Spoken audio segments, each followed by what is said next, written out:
Rema hari ini, Roma 8 ayat 28. Kita tahu sekarang bahwa Allah turut bekerja dalam segala sesuatu untuk mendatangkan kebaikan bagi mereka yang mengasihi Dia, yaitu bagi mereka yang terpanggil sesuai dengan rencana Allah.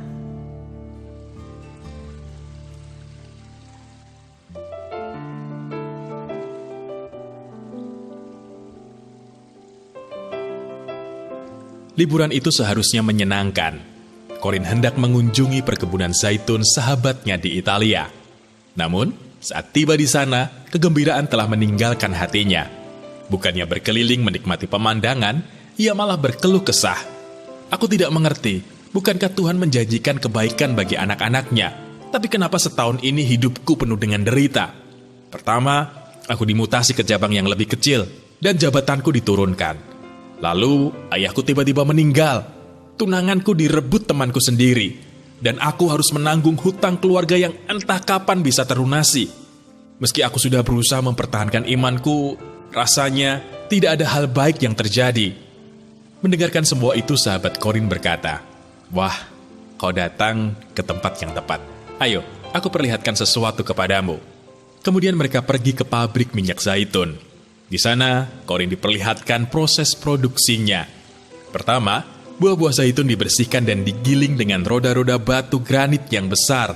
Lalu bubur yang terbentuk ditebarkan di atas cakram-cakram berbahan serat. Cakram-cakram itu lalu ditumpuk dan ditekan dengan mesin. Disitulah minyak dan air terperas keluar, lalu dipisahkan. Namun, minyaknya masih keruh. Setelah melalui proses pemfilteran, barulah minyak zaitun menjadi jernih.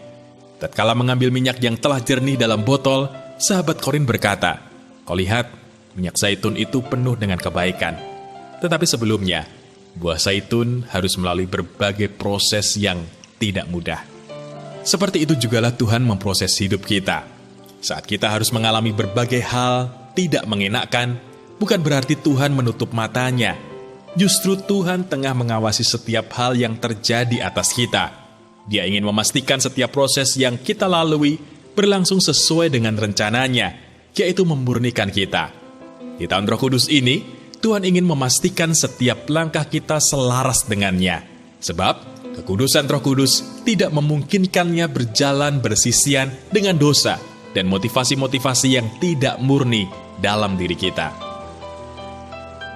Proses hidup apa sajakah yang tengah menyulitkan Anda saat ini? Bagaimana Anda memandang dan menyikapi proses tersebut selama ini? Mengapa Anda perlu melalui semua proses tersebut? Bagaimana Anda bisa melibatkan Roh Kudus lebih lagi dalam proses hidup Anda? Bapa yang baik, terima kasih karena Engkau selalu ada dalam setiap proses hidup kami. Tak sekalipun Engkau meninggalkan maupun membiarkan kami. Tak peduli seberapa berat dan menyakitkannya proses hidup kami. Kami mau tetap memandang-Mu dan memegang janji-Mu, sebab Engkaulah Allah yang sanggup mendatangkan kebaikan melalui segala sesuatu yang kami hadapi. Tuntunlah kami Roh Kudus, dan biarlah kami melihat kemuliaan yang hendak Engkau nyatakan. Dalam nama Tuhan Yesus, kami berdoa. Amin. Ketika kita diizinkan mengalami sebuah proses, percayalah bahwa hal itu untuk membawa kebaikan.